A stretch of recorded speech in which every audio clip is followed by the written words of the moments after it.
जानकारी गराउन चाहन्छु चितवनमा आज नानघाटमा दिउँसै 3 बजे नै हैन अन्धकार भएर बत्ती बालेर हिँड्नुपर्ने अवस्था आइरहेको छ।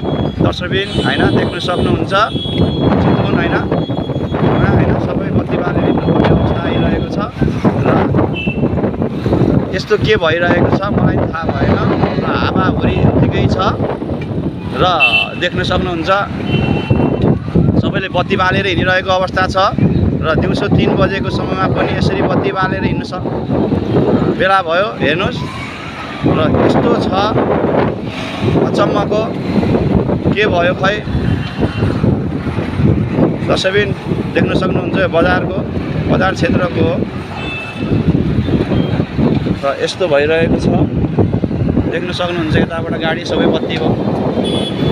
बत्ती सबै बालेर हिँडिरहेको अवस्था छ 3 बजेको बेलामा पनि र यो पुलबाट आइरहेको जति पनि गाडीहरू हेर्नुहोस् अँध्यारोले गर्दाखेरि बत्ती बालेर हिँड्नुपर्ने अवस्था आइरहेको छ र सम्पूर्णमा यही जानकारी गराउन चाहन्छु।